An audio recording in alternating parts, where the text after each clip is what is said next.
us online, and most important, the speaker, Professor Tuteja, I think I mentioned. Now you know about Bhai Veer Singh Sadan because most of you are connected with this for the long time. This institutions are built in the memory of Bhai Veer Singh in 1978, and later on in March 1990, we established National Institute of Punjab Studies, with which Professor Indu, Banga and others were connected, who have been doing conferences, lectures and seminars. I remember the one we had was 20th Century Punjab University of London, where Professor Garewal, Professor Banga, Dr. Amrit Singh, Dr. Neki were there.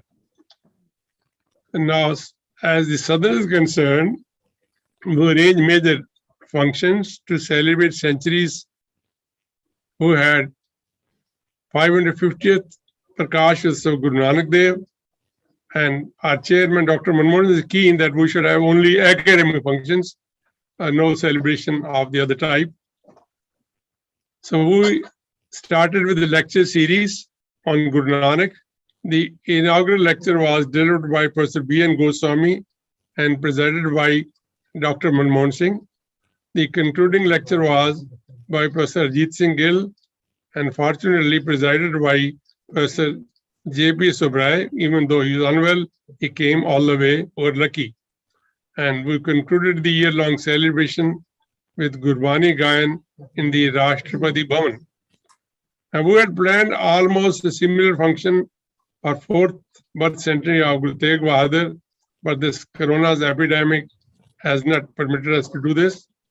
We were lucky to have 12 lectures on different aspects of life and legacy of Guru Tegh Bahadur.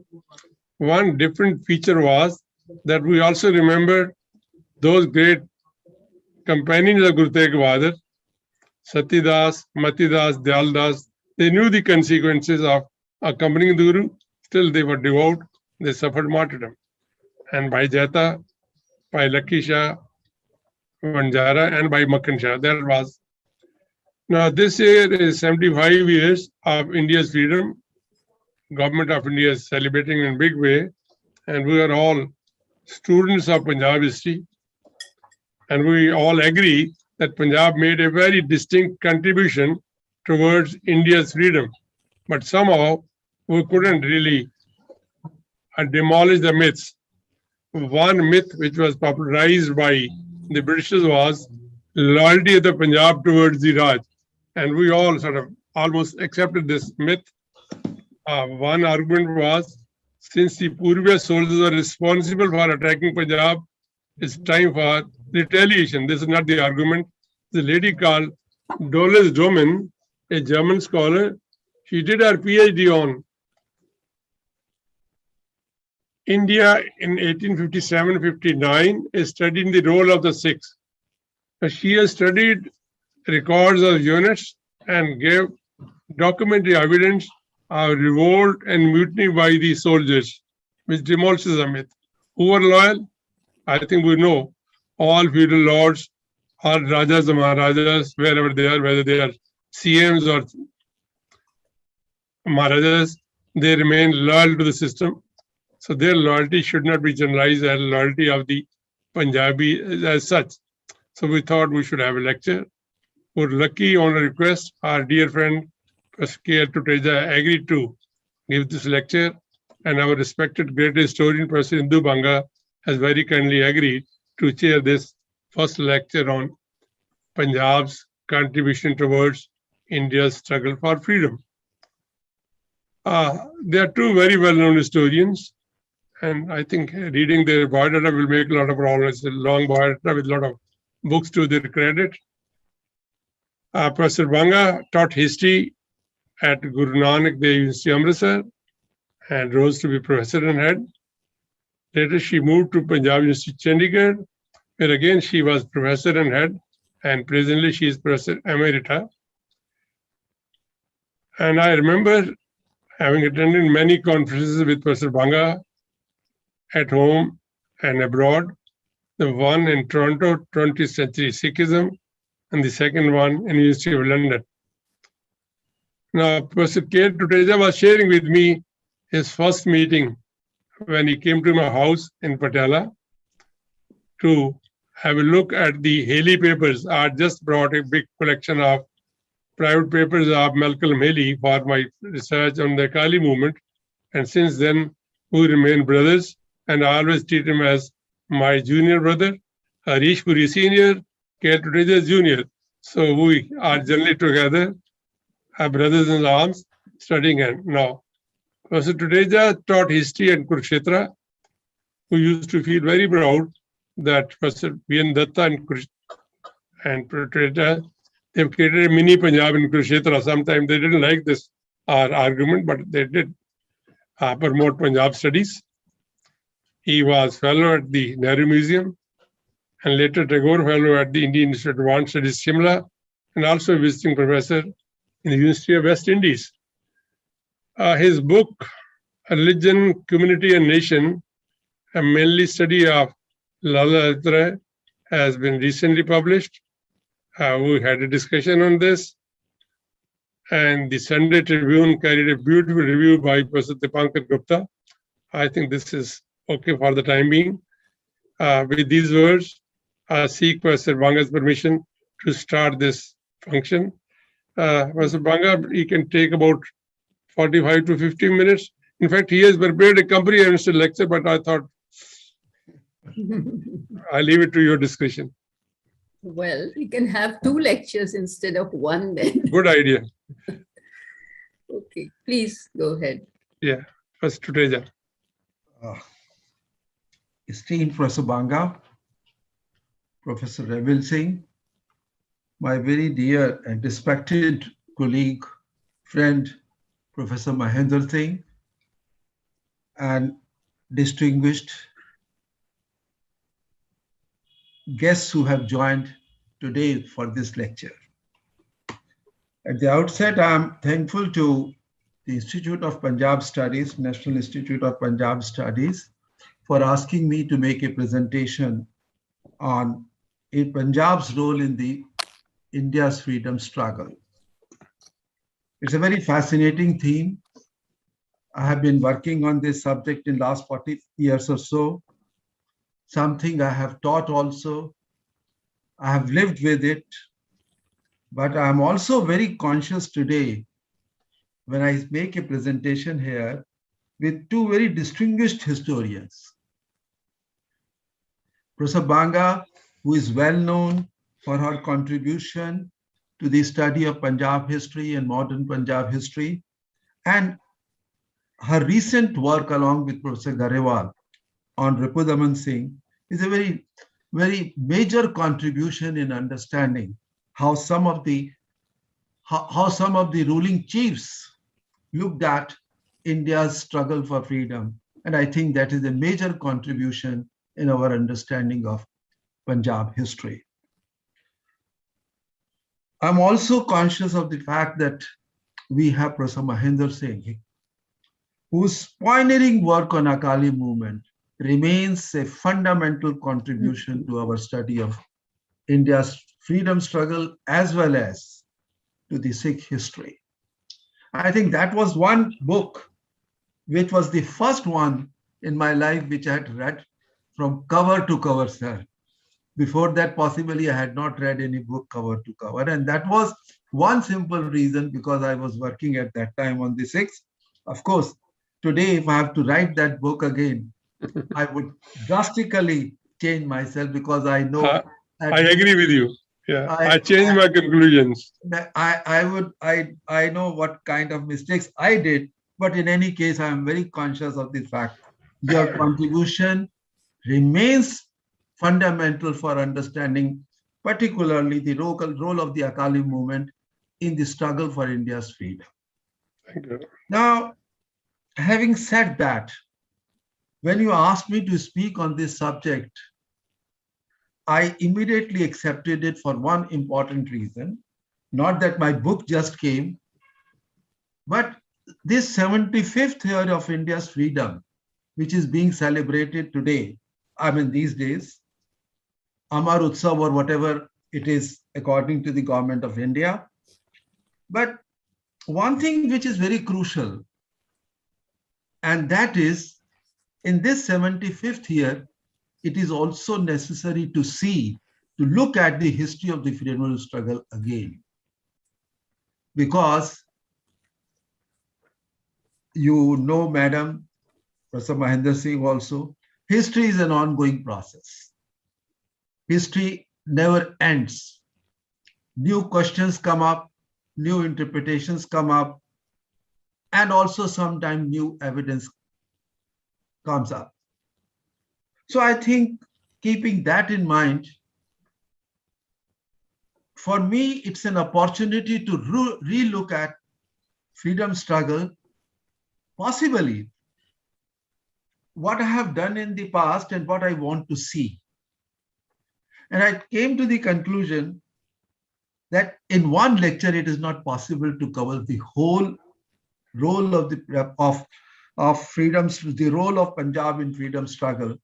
So what I would do is that I would take up the major defining movements of the India's national movement in the context of Punjab.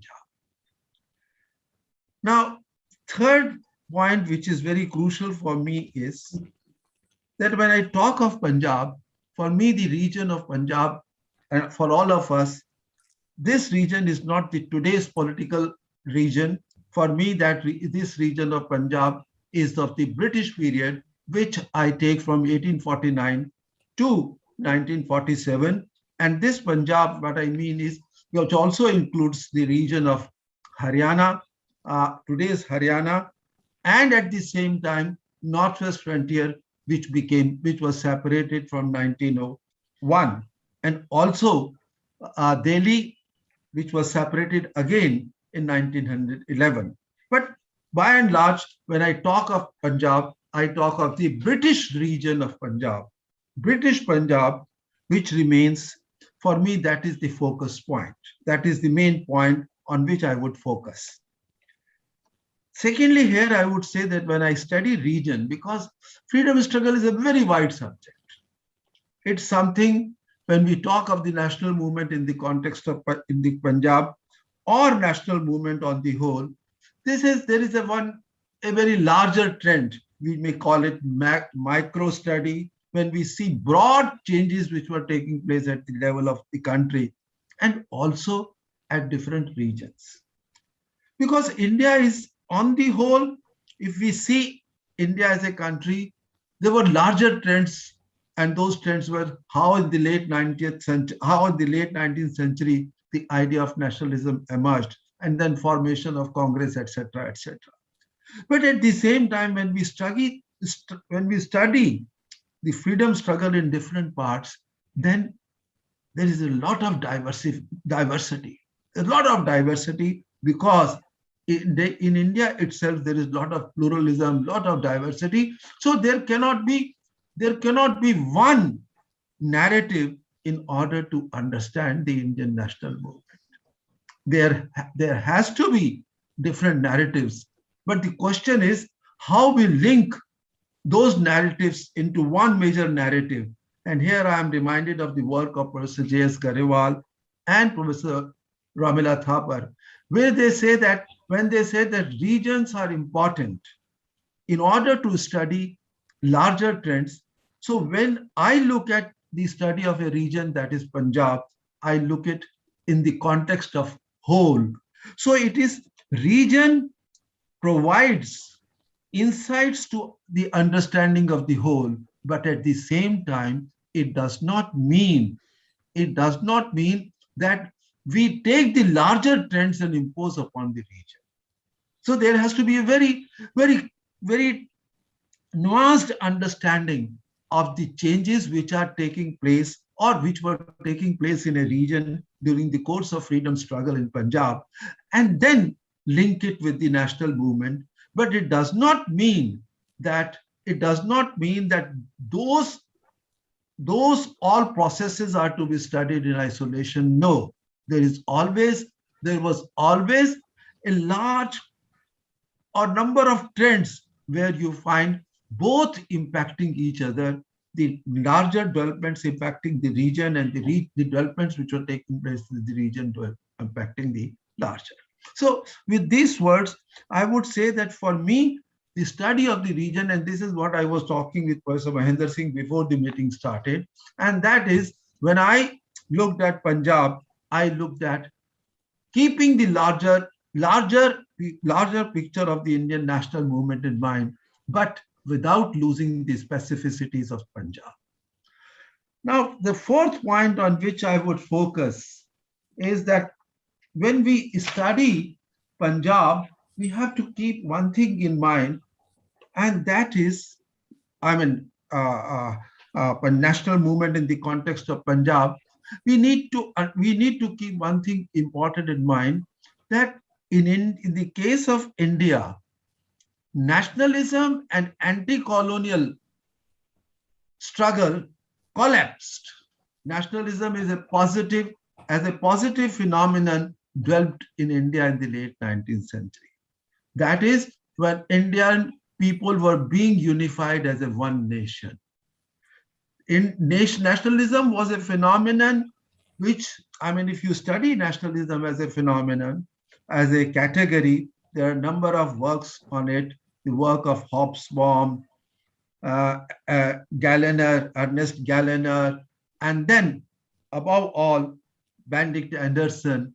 One thing which is very important here is that at one time it was assumed that nationalism was a category which was imported from Europe to India.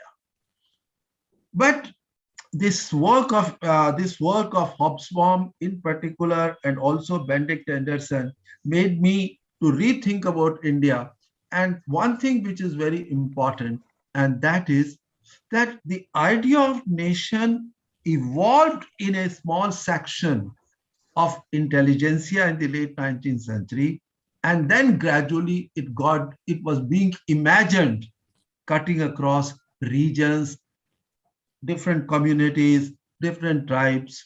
So what I just want to underline is that in India, nationalism emerged in the late 19th century, where it was not religion, language, or any other category as a defining element of nationalism. In India, nationalism emerged as anti-colonial consciousness. So anti-colonial consciousness was the essence of it. And I think here I go with Bipin Chandra when he says that there was a primary contradiction between the British on the one hand and Indian on the other side. And this contradiction eventually resulted in the idea of nationalism. So what I want to underline here is that nationalism was not something which is given, which has a very definite, you can say, definite trajectories. No, in the case of India, it was primarily a product of the late 19th century when the Indian elite or the Indian intellectuals were able to understand the contradiction between the British and the Indians, and there the idea of India as a nation started emerging. But along with that, which is very crucial, that this idea at the common level, at the mass level, yes, we can follow Benedict Anderson's thesis. That is how the imagined community, the idea of imagined community existed or dwelt in India. Or sorry, he was talking more in the context of West, but we can borrow that word imagined community and see that how in the late 19th century, through press and other institutions, the idea was being developed or imagined in the late 19th century. But the point is that among the common people in different parts of the country, anti-colonial consciousness itself was a kind of nationalism. That is another thing that they may have a different meaning of. The point is that when they were taking a position against the British, they were taking a position against a foreign power. But in that process, consciously or unconsciously, they were becoming a part of Indian nationalism. So therefore, what I just want to underline, in India, idea of nationalism or India as a nation and anti-colonialism collapsed. They merged together. And therefore, when we study Indian national movement since late 19th century, we study two processes together. One process is the process which was making India as a one nation. And that is why Surendranath Banerjee's word, which is, or quote, which is very popular, India was a nation in the making. And at the same time, we also study since late 19th century, or you can say from 1858 onwards, 1857 onwards, but I will not go to that controversy, that there were popular movements. There were different kind of movements where anti-colonial consciousness dwelt in a strong manner in different regions. So that is a very important phenomenon, that wherever the anti-colonial movement took place, that also in one way or the other added to the struggle for India's making of a nation. How India dwelt as a nation, they contributed to it. And that is why when I study Punjab, I see two kinds of, and there's a very loud thinking on this point, that since late 19th century, the two distinct processes were going on. One was a process, one historical process included educated middle classes irrespective of different communities. And the other was the popular movements. And this popular movement, which I start from 1907, then Gadar, then 1919, and to some extent, in some way, 1920 movement also. And that is then a very crucial movement which started, that is Gurdwara Reform movement. And finally, I finish at Bhagat Singh. So there are two trends. And after 1930, I will not like to discuss because of two reasons, that I see a major break in 1928 or 30. And after 1930s, it is more the larger, the trend which started from the leadership level, and this popular tradition which I take from 1907 to Bhagat Singh, that has taken the other side of it, or that I would focus here. After 1928, we don't find that kind of popular movements in Punjab. I don't say that those were totally absent, no. Now the point is that what was the difference between these two movements? What was the basic difference in two movements? I will start with the national movement led by the elite or by the educated middle classes.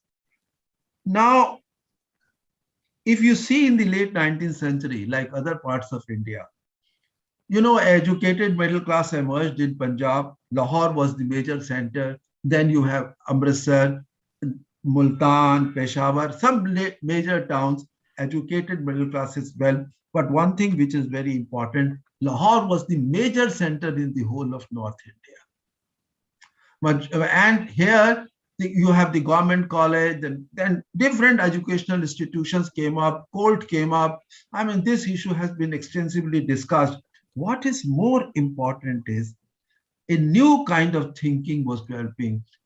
New liberal ideas were developing. And here I am reminded of the autobiographical work, autobiography of Ruchiram Sahni and then Guru Dutt, where they say that how sitting in the stairs of government college, they would discuss Voltaire or Rousseau or liberal ideas. Even two sentences, I remember at one place, Ruchiram Sahni says that for the whole of the day, we had been talking on two lines from the work of John Stuart Mill. What is important is that new liberal ideas were in the making or developing in the middle class. So therefore, what we find is that a new educated intelligentsia was developing, irrespective of commentarian connections. They were from the Hindus, they were from the Muslims, and they were from the Sikhs.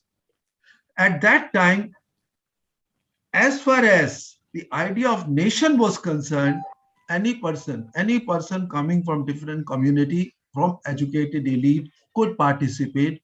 Of course, it is believed that majority of them came from Hindus. Now, I would just make one point here, that it was not only the liberal idea, it is the making of the market and other forces also, the rise of media. 1881, Tribune was established, and number of local papers. But more important is, racial distinction was deeply hurting the Punjabi educated elite. I give you an instances that in their daily life, if we study the work of Hansraj, and Hansraj clearly says that in our daily interaction with the British, we were daily reminded of the fact that we were inferior, we were the subject. Lajpat Rai writes at one place that how in the court he experienced number of times the racial differences maintained with the Indians by the Britishers. So all these experiences, and also coming of media, coming of one market, liberal ideas, and above all, one thing which I just want to add here, and that is, even a person like Lal Chand also wrote a book saying that how the economic interests of India were discriminated by the British. He took up the issue of excise duties. And he said that excise duties were imposed in order to protect the British industry.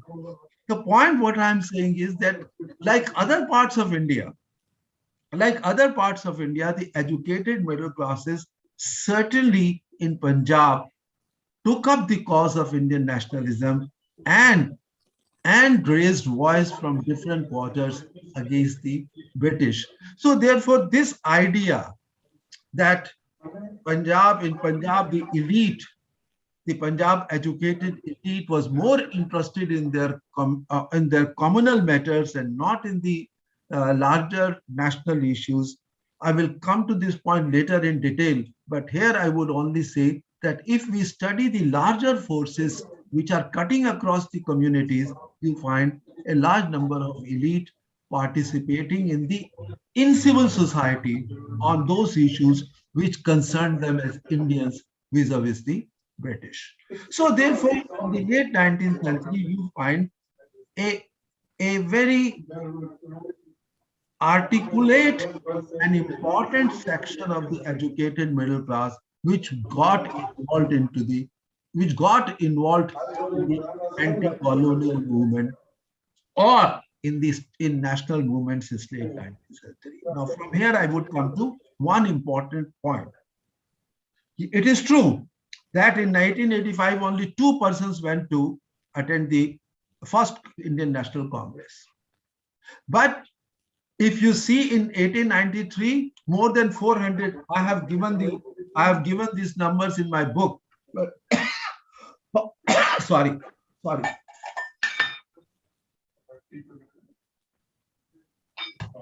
I have given this number in my book, but I can just give you just one example. Out of 867 delegates in 1893 when the meeting took place in Lahore of the Indian National Congress, more than 480 or 481 attended from Punjab.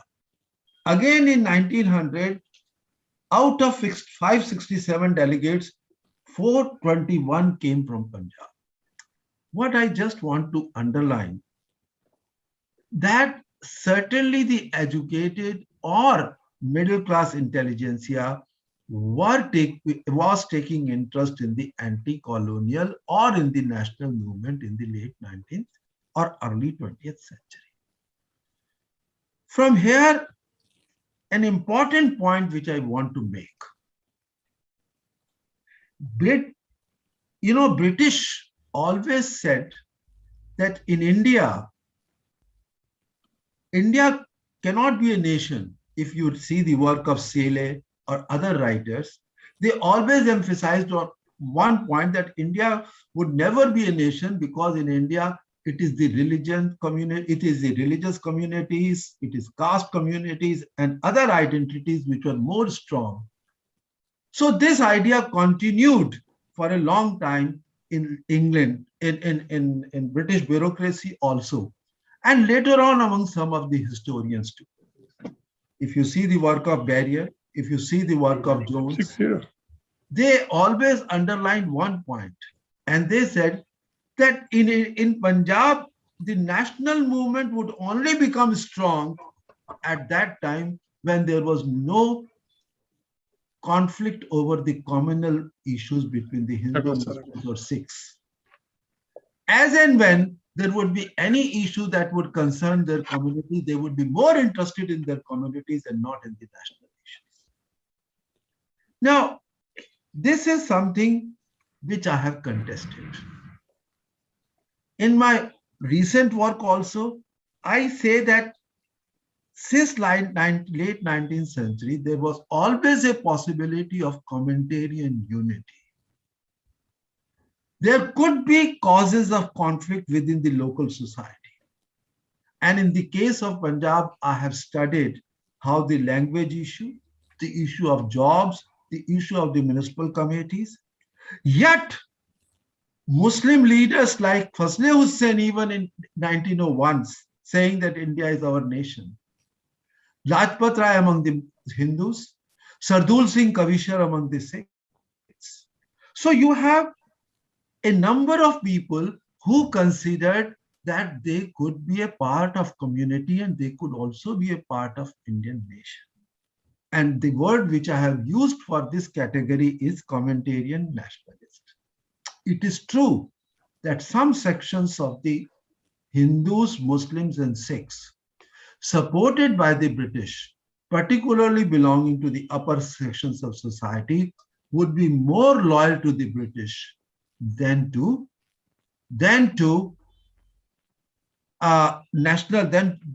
having any kind of support for the national movement. What I'm trying to underline is that I find it very difficult to accept the idea that Hindu, Muslim, and Sikh elite would only participate in the national movement if there was no conflict on the issue of on any issue that is related to communities. Instead of that, what I have tried to argue that there was always a scope of joining of different communities. And here I have quoted Lajpat Rai many a time, and I don't want to quote him again in detail, only say one thing, that there could be a differences between me and the Muslim at the local level. But if there is a struggle with the outside power, I would be willing to join with Muslims against the British. And this is what he said in 1909. Now, if you see from 1900 onward,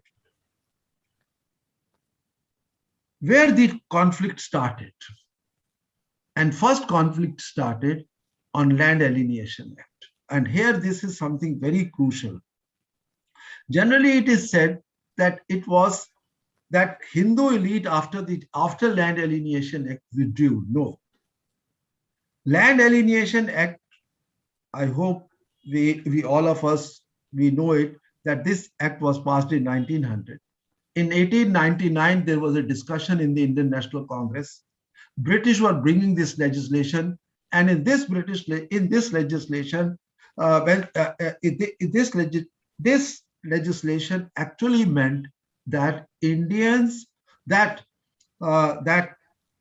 only agriculturists can hold land, and money lenders will not be able to hold land. And if at all the peasantry gets indebted, the land will not go to the money lenders. It means that you are asking the money lenders that they had no right.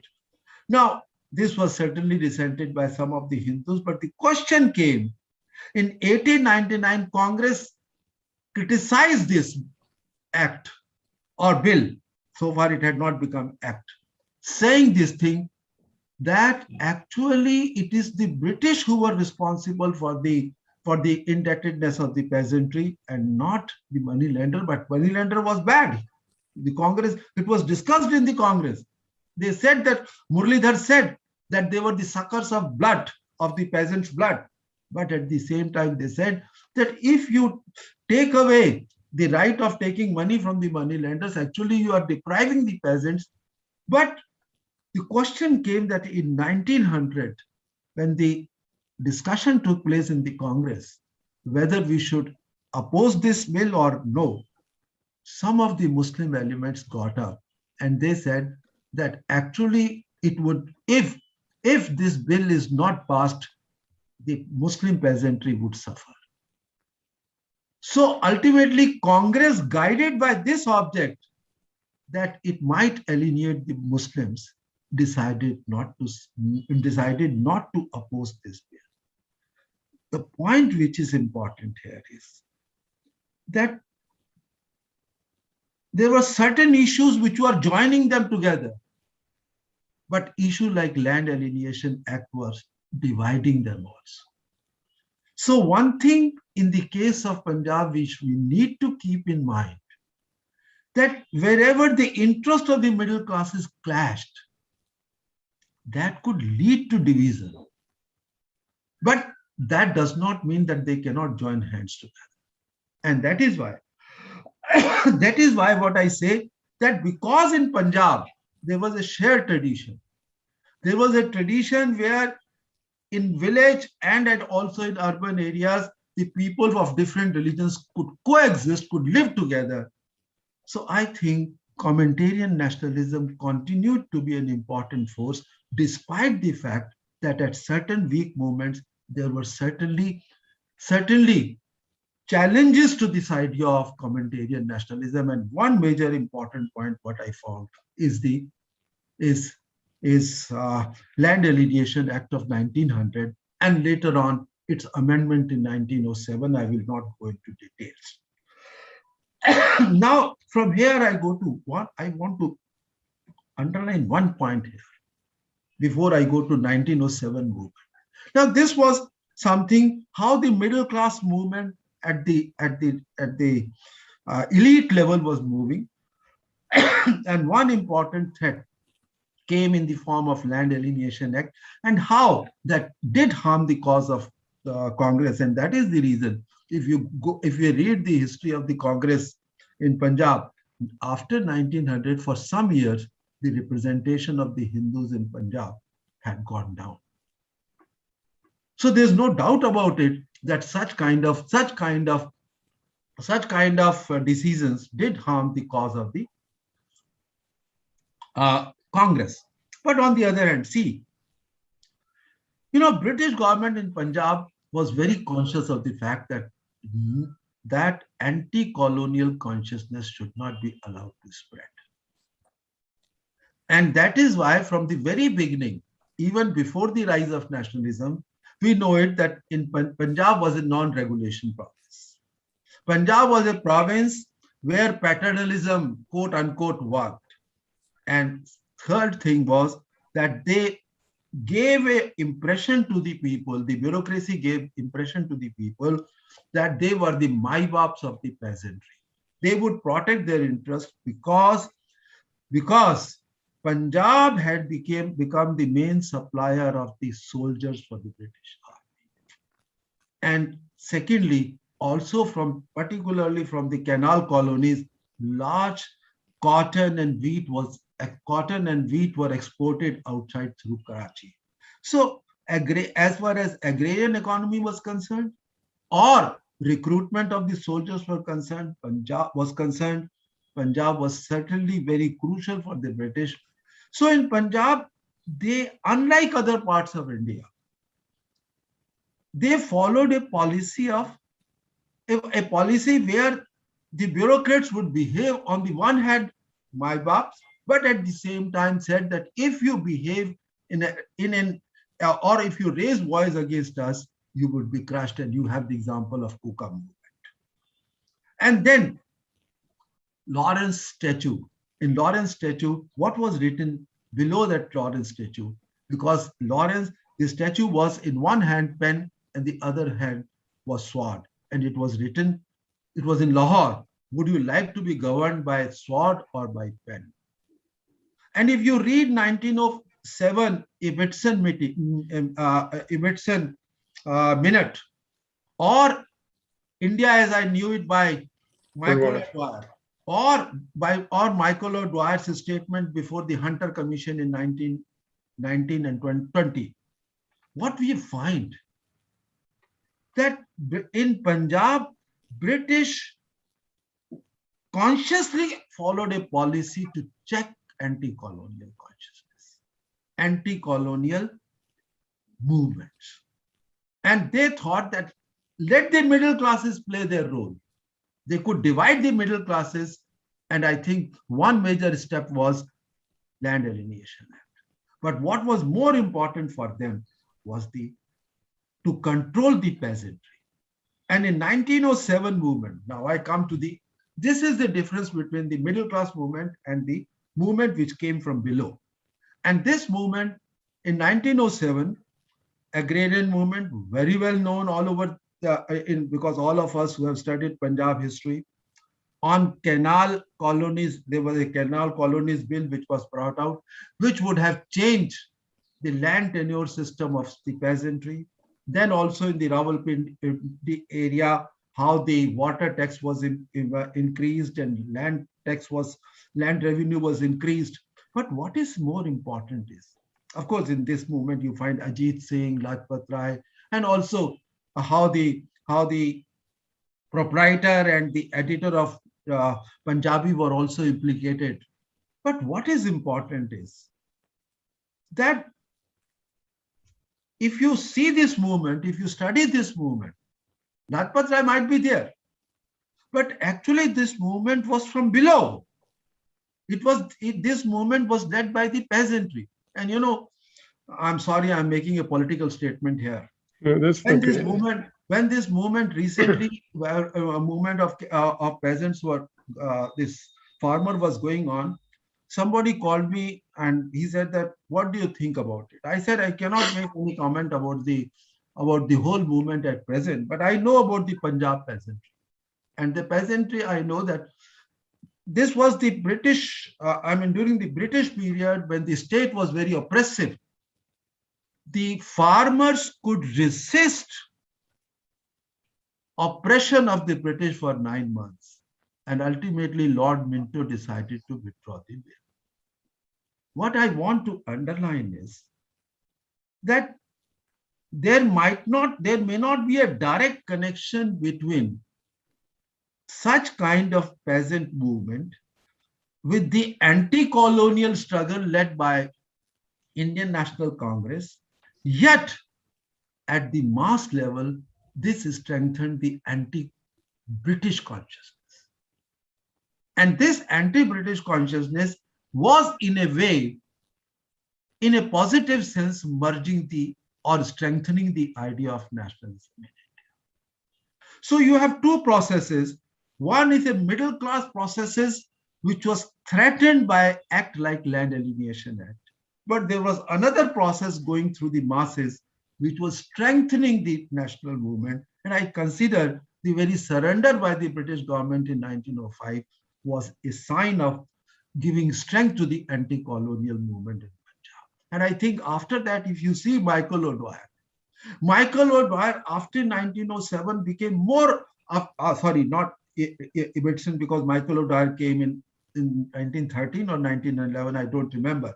But the point is, after that, they were very conscious of the fact that rural society must be under their control. In peasantry, the British must have their hegemonic hold. And that is why the policies which were followed by Michael O'Dwyer in particular in the second decade of the 20th century was support peasants, but at the same time, if they were making any kind of anti-colonial anti-colonial movement, crush them. And you have the example of Ghadar movement. Now, Ghadar movement, I forgot to mention one thing. You know, Pagdi Sambhal Jatta in 1907 movement was very crucial. And I like the sentence of Niti Nair. Niti Nair writes that Pagdi Sambhal Jatta actually represented the cause of the a cause of the peasantry as far as their land was concerned, as far as their produce was concerned. And at the same time, pagadi, there it did not concern Muslims, Sikhs, or Hindus. It concerns all. So there was a unity, and this unity was going beyond communities. So I think Pagdi Sawal Jatta was symbolically a very, very non-communal issue, and actually it integrated the people or the people of that region into one, and that is Indian versus British. So therefore, what I want to underline is that it is very complex when we say that Punjab national movement was strong or weak. They had two parallel trends. Now I will leave Gadar movement and now discuss more. Madam, I'm very conscious of the fact that time. I'm very conscious of time. It is 4:45. I started at 4:05. I hope I can take another 15 minutes. 10 I Absolutely have no no problem. problem. No problem with me. It's very interesting. It's a vast canvas you're covering. Now, what happens that I'm leaving Gadar movement. One thing is very important as far as Gadar movement is concerned. I respect the work done by Professor Harish Puri, and you are, as you told, you are He'll going be to giving arrange the lecture. And also there is a good work by Professor Garewal and Professor Banga, and she was very kind to give that book to me. So what I leave it here, but only one thing I would say, that again, this is a popular movement. Of course, this movement was suppressed in Punjab. But what is important here is, again in this movement, I'm not using the word secular in the modern sense. Because when the word secular is used, some people object to it. I would use the word that here was a movement which was beyond communitarian identities. The people who were participating in it, they were participating as oppressed people by the British and were trying to oppose it. And I would not give any kind of religious connection to any section of it. But what is important is that if you see up from 1907 at the popular level, this communitarian identity is not that important.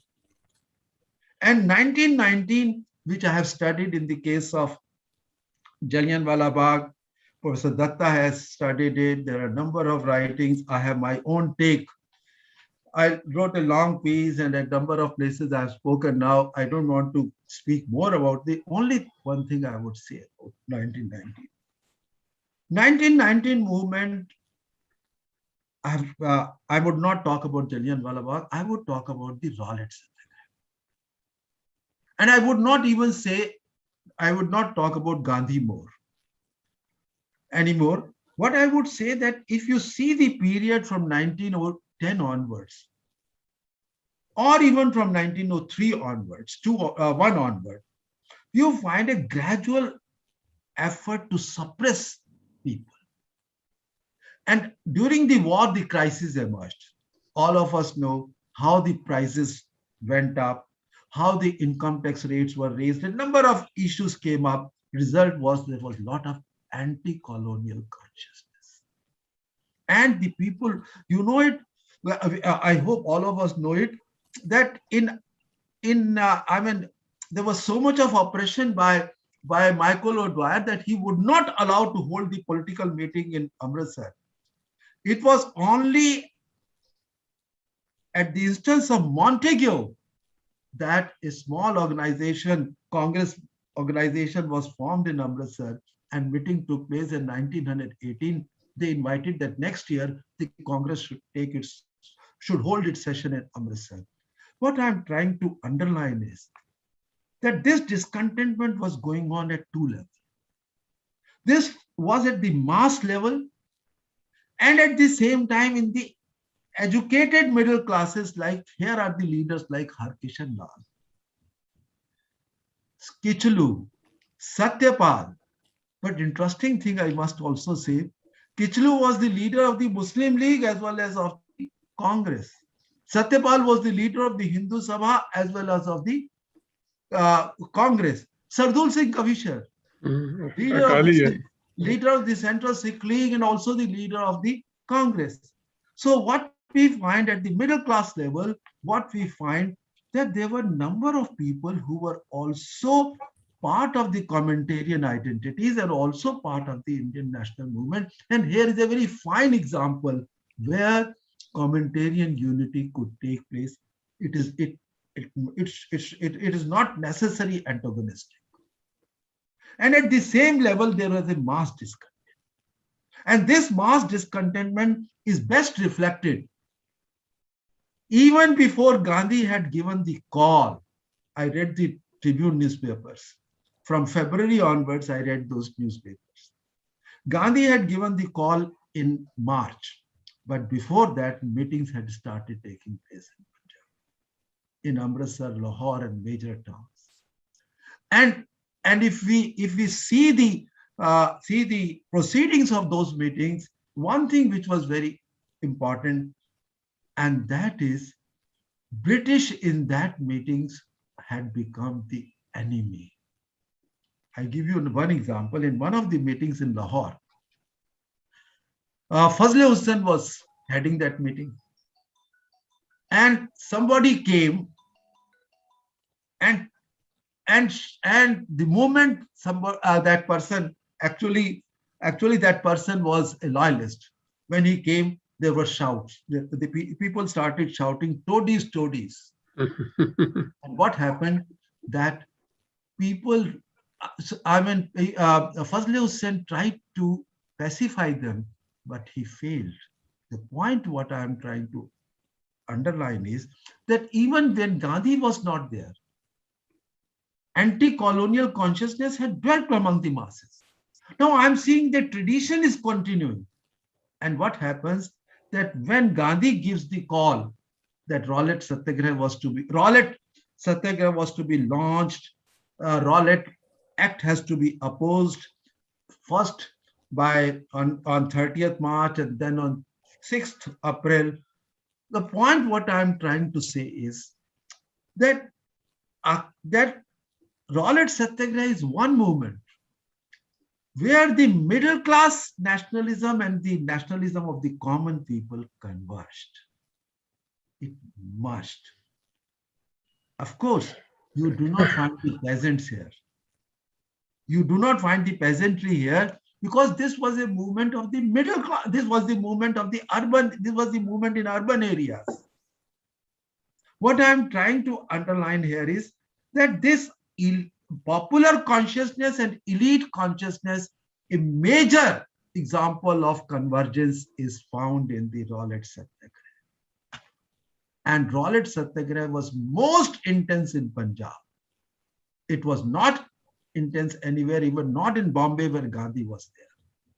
I have dealt this problem in detail in my article published long back in Social Scientist. I will not go into the details. What I would underline is that the firing at Jallianwala Bagh, the killing of the people at Jallianwala Bagh was, I don't agree with this idea of that it was a conspiracy of Dyer or Hansraj was brought in and all that. Sorry, sir, Professor Datta is not here in this word. I did differ with him. He was my guru, but I said, sir, it's very difficult for me to accept this contention that Hansraj could arrange 20,000 people for a meeting. It was not that easy. Now, the point what I argued is that actually if we study Lahore, if we study Amritsar from 9th onward, the day of Ram Navami, and come to the Jallianwala Bagh incident, if you study those 4 or 5 days, you find a massive upsurge against the British. And there are 2 CID reports which I found. One report which is very crucial, and that report is that how Miles Irving conceded that Amritsar, except Kotwali, is not in our hands. It has gone to the people of Amritsar. And the popular slogan among the people was, Hun Amritsar Sada hai. Hun Sadi Sarkar hai. Hindu aadi, Musalman aadi sarkar. So this kind of consciousness represented a very strong anti-colonial consciousness. And this consciousness converged with the consciousness led by the leaders. And therefore, in Lahore, you find the leaders, but in Amritsar, no middle-class leader was there. And this movement was led by the common people. So what I conclude here on as far as the slaughtered Satyagraha is concerned, yes, Gandhi conceded, Gandhi said that later on it was a Himalayan blunder to launch this movement and the people were not prepared for non-violence. What is my argument here is that despite the fact that there was violence, despite the fact that that number of people died, but one thing which is important is that Rowlatt Satyagraha in Punjab laid the grounds for anti-colonial consciousness in the country. After that, Jallianwala Bagh was remembered in different parts of the country. It was not only the brutal, people not, we say that people remember Dyer for the brutal use of force. I say the other way. It was the people who sacrificed their life, who went to that meeting knowing fully well that British might use oppression, might try to suppress them, but they had become so confident of themselves. There was so much of anti-colonial consciousness among them, anti-British consciousness, that they went there without any fear. Actually, and that is best reflected when Dyer asked his soldiers to fire. Professor Datta writes that people said Phokia. Now, Phokia means it is not that Hansraj was trying to mislead. No, the British the participants had no fear of the British that they would in any way attack them in this manner. So the point what I'm saying is that these two parallel movements, middle classes and of the common people, are actually moved together. But in 1919, I find a convergence between the two. And then, sir, Professor Mahendra Singh, your work on Akalis. I will not talk about non-cooperation movement. I believe even Akali movement, for one important reason. In non-cooperation movement, it was more led by the leadership, by the middle-class leadership, and it had major pockets. Yes, in electoral politics, non-cooperation was very effective, both in all the communities, among the Sikhs, among the Hindus, among the Muslims. But it was a very popular Akali movement, which actually weakened, which actually revealed, on the one hand, the brutal character of the British at different places, Nankana tragedy, Guru Ka Bagh, or even before that, Key Question, and then later on, Jaito Morcha. Professor Mahendra Singh is better to talk all about it, but one thing which I would say here you again find that Congress middle-class leadership is not playing a leading role. It is the people who were playing the leading. It is true that the SGPC was there, but if you see the movement, the resistance was coming from the common people. And this resistance against the British was in a way strengthening the cause of nationalism. At every stage. And you know why British, sir, you would bear me out, in 1923, this Professor Banga has also, I don't remember in what context it is written. In one of the reports I read, British called some of the Hindu and Muslim leaders and said that by supporting the cause of Maharaja Ripudaman Singh, the Sikhs were trying to establish a Sikh rule in Punjab. What I'm trying to underline is how divisive tactics were used as and when the movement would become strong. So in Punjab, unlike other parts of the country, At every stage, there was a constant effort by the British to suppress the movement, to weaken the movement. And I think the best example is how they tackled the issue of, how they dealt the issue of Gurdwara reform movement. I leave it here, sir, for you to deliver a lecture, and I would be a listener. But I just want to stop here, but I want to make one more point here. Then we go to Bhagat Singh on one side, but on the other hand is the electoral politics. This electoral politics actually weakened the cause of nationalism. And this started from 1923 onwards. Reason was, British, when they introduced Montagu-Chelmsford Act. Now let me just again take back the role of the British. Madam, another 5 minutes and then I will close. I just, because I know at 4:05 I started, Dr. Mahendra Singh gave me, Professor Mahendra Singh gave me 45 minutes, but 5 minutes. You could take my time also, no problem there.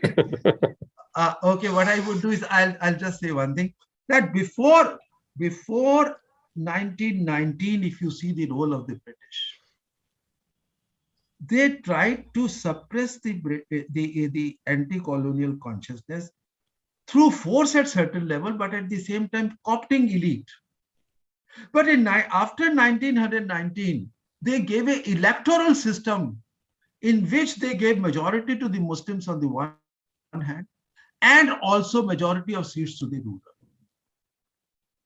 Result was that it is the Muslim elite along with the rural elite which would come into power when the diarchy was introduced. And the result was that if you see the politics from 1923 onwards, Congress was unable to find any kind of strategy to oppose Unionist Party, to oppose the Muslim leadership, because they did not visualize this kind of structure which would be created. Now, in this situation, the other alternative continued, and that other alternative was Bhagat Singh. And Bhagat Singh said he rejected electoral politics. He found that electoral politics was more divisive between the Hindus and the Muslims. He rejected, he opposed Rajpat Rai when he supported 1920 and 26 this party, Malviya's party. But at the same time, he was part of that plan when they attacked Sanders. But the point what I'm trying to say is that another trajectory continued, that is popular resistance, but not in an open manner. That was by Bhagat Singh. I don't call him a terrorist. I call him a revolutionary. And from here onwards, this kind of trend which was going at the popular level receded. And the larger trend which was going at the middle class level got weakened because of the electoral politics. And therefore, in 30s and 40s, the national movement in Punjab became weak. I would conclude by saying that actually the national movement in Punjab started in a very powerful manner it had two different trajectories.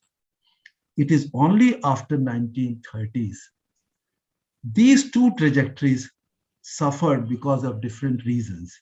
And then from 1930s, the movement became weak. Thank you very much. I'm sorry, I apologize. As usual, I take more. It's quite fine. Professor Banga, I with folded hand, I apologize to you. No, don't be apologetic. I was absolutely listening to you. It's just that it's the organizer's problem, not mine. नहीं, पर आपका time बहुत important है, मैं समझता हूँ. That's up. It was a pleasure to listen to you. Hanji. Over to you, it's your, yeah. Okay. Unless there are any questions, I don't know. We normally don't discuss questions. Right. Well,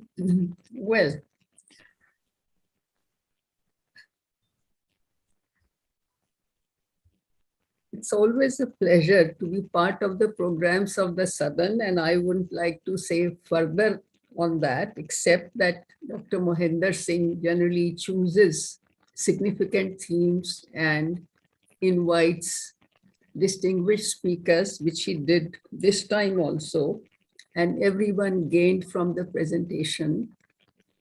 I also did that. Professor Tuteja touched upon several things. So there is no point in repeating what he said, but I was struck by one thing, of course, he quite consciously took the British Punjab, which is fair also. And I was wondering if at some stage for further research, maybe the next generation or the generation after that, not our generation, if scholars could also take up sub-regional variations and differences. For example, then the difference between Haryana and Northwest or Central Punjab could be brought out and reasons could be gone into. And I was also, I found this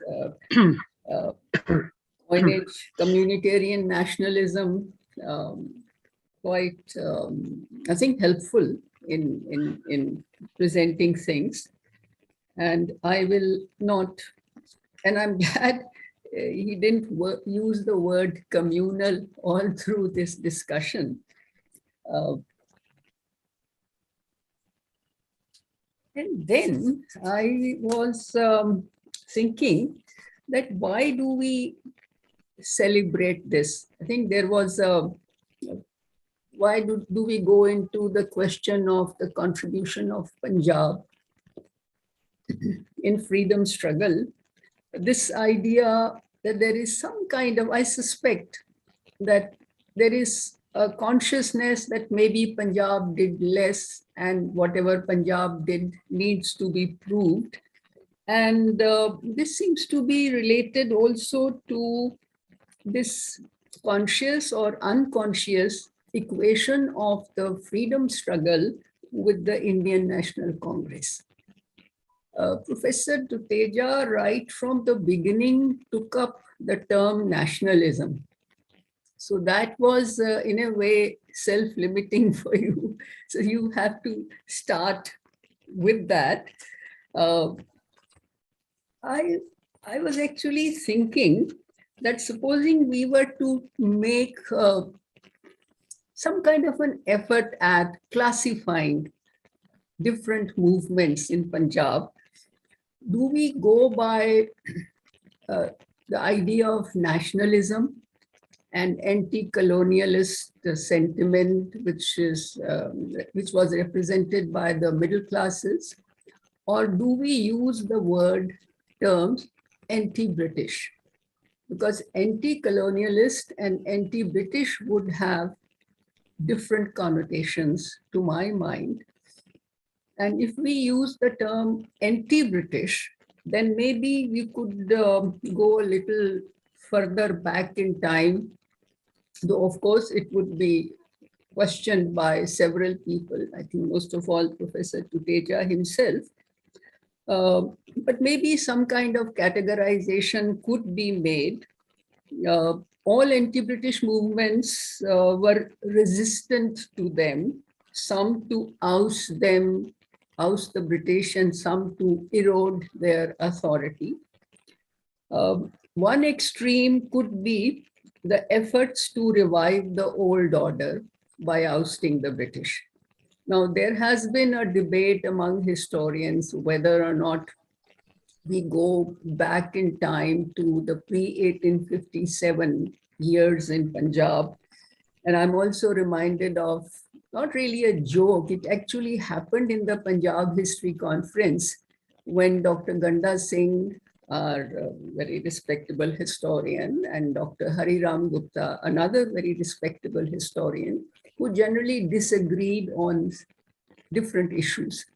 So at some stage, Dr. Hari Ram Gupta asked him, where were you in 1857? And Dr. Ganda Singh said, where were you in 1849 or 1848-49? So the point really is that even if that idea was to revive the old order, it's not really the ruler who is actively participating, though he could become a symbol for resistance or symbol of resistance. Apart from the Atariwalas and Diwan Mool Raj, the most important person was Bhai Maharaj Singh. And there were people in Ludhiana, there were people in the hills, there were pastoral people in the southwest Punjab, in the lower Bari Doab, who rose in northwest Punjab, who rose in large numbers against the British. How do we characterize that effort? I'm not very sure. It certainly was anti-British, whatever the kind of consciousness, whatever the objective of that revolt. Similarly, the Namdharis under Baba Ram Singh. I think Professor Tuteja would remember, we were both part of the ICHR committee, which prepared a dictionary of freedom fighters. And at some stage, we had to include a large number of Namdharis who were blown by the guns by the British. Well, one could say that such dictionaries are political in their nature or their purpose, but still the ICHR did consider that, and we also conceded that if the purpose is to oust the British, if it is anti-British in tone, temper. And then similarly, rulers of Kangra, Nurpur, Nabha, that Professor Tuteja made a reference to twice, the rulers of Nabha, also in their own ways tried to resist the British, though what did they try to achieve by resisting them could be different from a popular kind of regime, but the effort was there to oust the British and to take the help of the people in this process. Then the other extreme, one extreme, and then the other extreme is armed revolt by the visions of new order.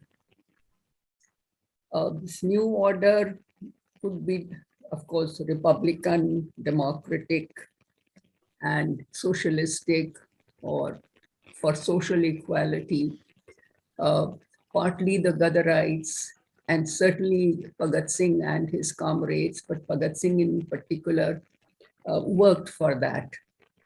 And then in between, we could have movements like that of 1907 or the Akali movement, which is popular and distinct in its own way, and I'm hardly the person to comment on that.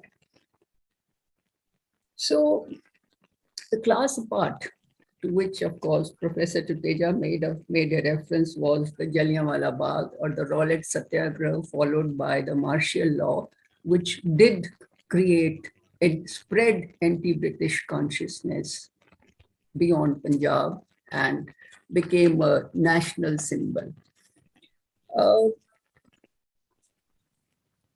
I could go on, but looking at the time, I was also wondering, see, the phrase that Professor Tuteja used was, let me see, this was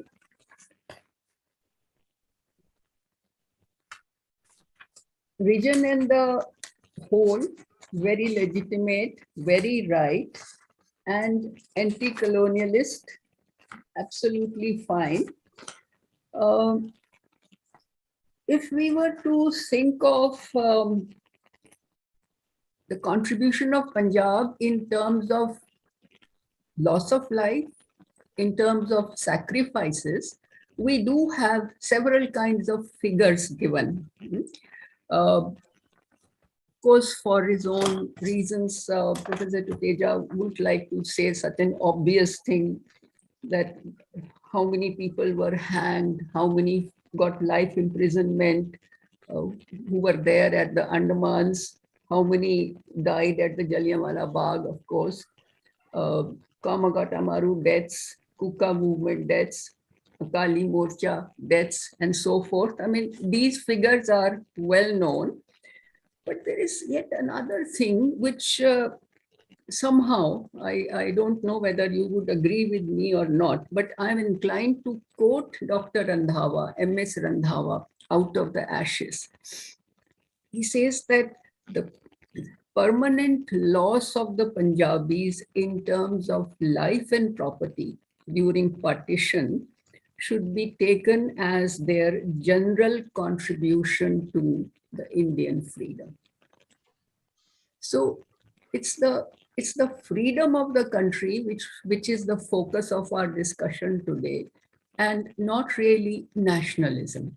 If we are thinking of the freedom of the country, then all these losses, all these sacrifices probably could be referred to, could carry some weight in the discussions of historians.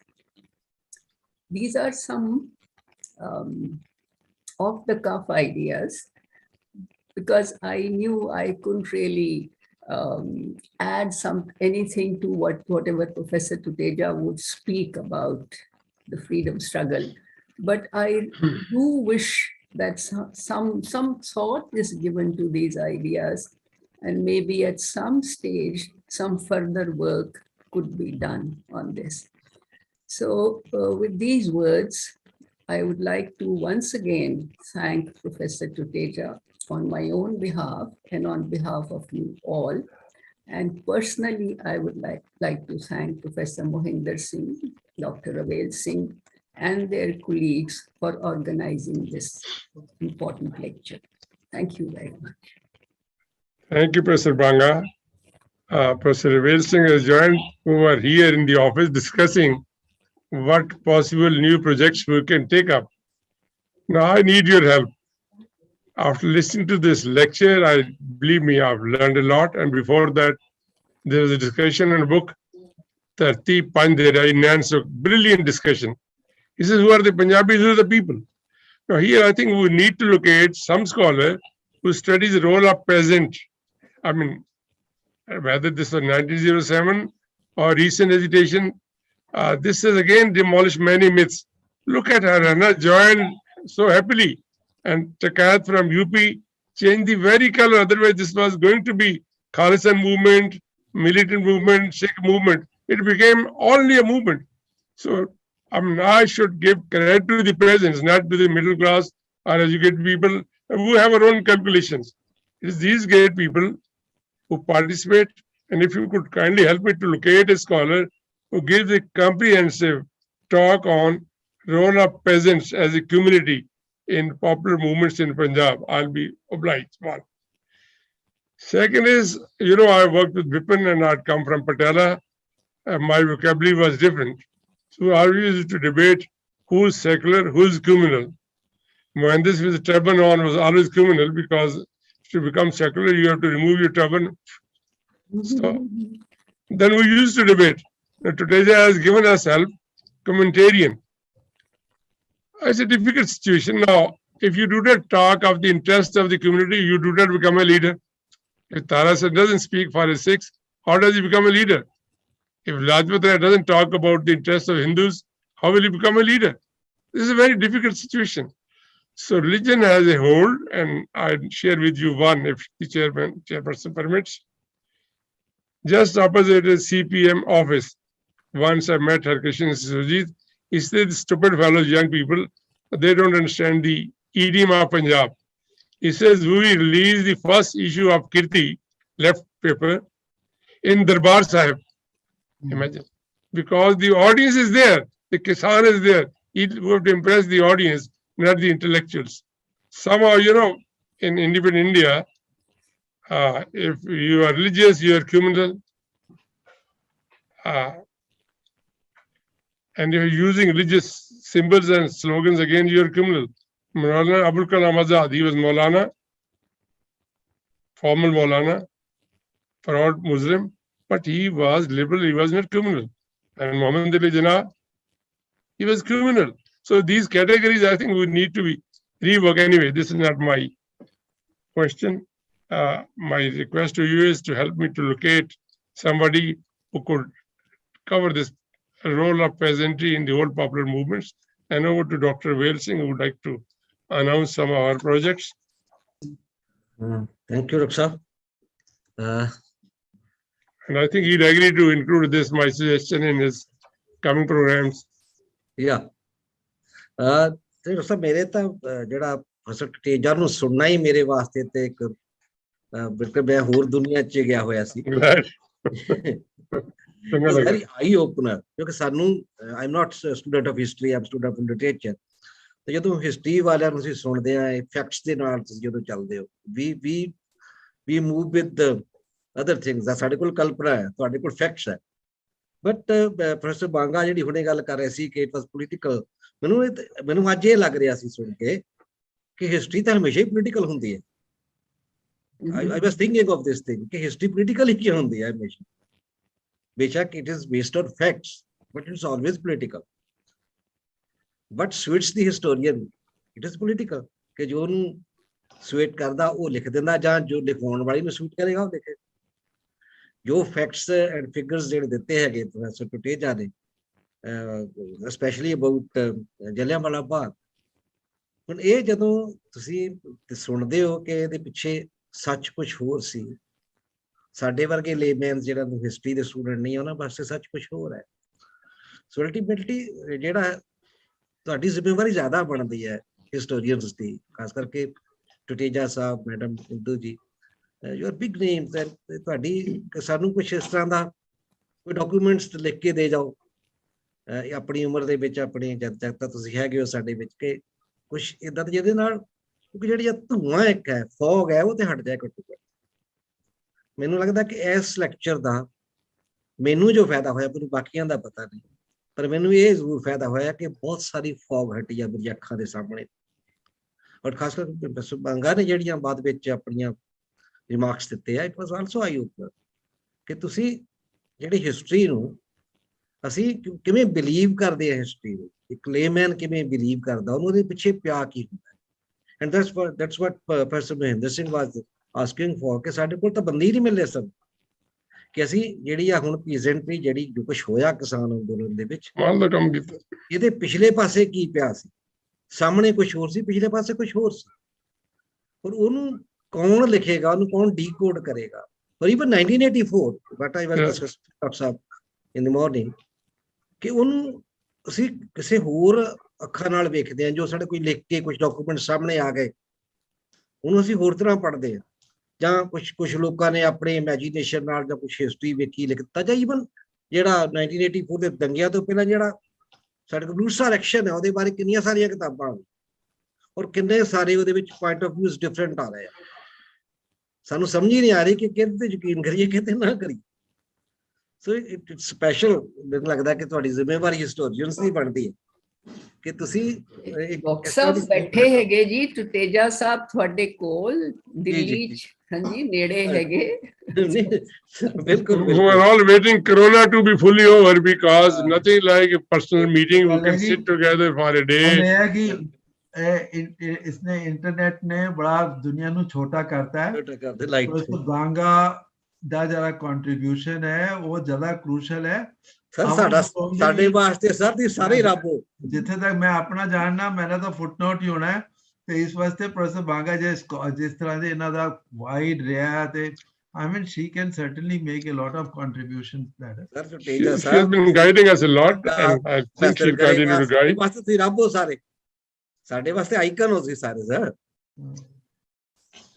ਬਹੁਤ ਬਹੁਤ ਬਿਹਤਰ sir ਤੁਸੀਂ ਸਾਡੇ ਤੇ ਬਹੁਤ ਵੱਡਾ ਅਹਿਸਾਨ ਕੀਤਾ professor Banga ਨੇ ਵੀ very as a matter of fact ਮੈਂ ਤਾਂ ਇੱਕੋ ਹੀ ਗੱਲ ਕਹਾਂਗਾ ਕਿ you know I have some interest in Punjab history as a student of history because it has been my part of my profession also and staying at Faridabad I found that National Institute of Punjab Studies a major center here in Delhi for the development of Punjab studies. So as and when Professor Mahendra Singh asked me to come for a lecture or to participate or to just be a part of audience, I always look forward to it for my own interest. So therefore, what I would say is, sorry. What I would say is that I'm a gainer by associating myself with the Institute of Punjab. Welcome, sir. Welcome. Thank you very much. Thank you, Sadan. Professor Banga, with your permission, I'd like to announce our next program. On Thursday, this is not the normal program, special lecture. Thursday, 17 February 2022 at 4 p.m. online, lecture on Professor Puran Singh by a young scholar, Dr. Yadvinder Singh from the Punjabi Department, University of Delhi. Then on 18th, we are having a discussion on book Man Who Bent Light, Dr. Narendra Singh Kampani's unique contribution in the field of fiber optics. Time is a little different because to accommodate our panelists from San Francisco, this discussion will be on Friday, 18th February at 11 a.m. instead of 4 p.m. because 11 a.m. here is 9:30 p.m. a day before in San Francisco. And for the third, we call him senior brother, Professor Rishpuri has agreed to speak on Gadar. What aspects? This is for him to decide. That will be on 25th of February through online so far. And we're hoping and praying by April or May, we're able to meet physically so that we can plan something more serious for the months ahead. Thank you very much again for being very kind and indulgent. Thank you. Thank you very much. I take leave also because I'm getting some call. Thank you. Thank you. Thank you, Roxa. Thank you, madam. Professor Banga. Thank you so much. Thank you so much, sir.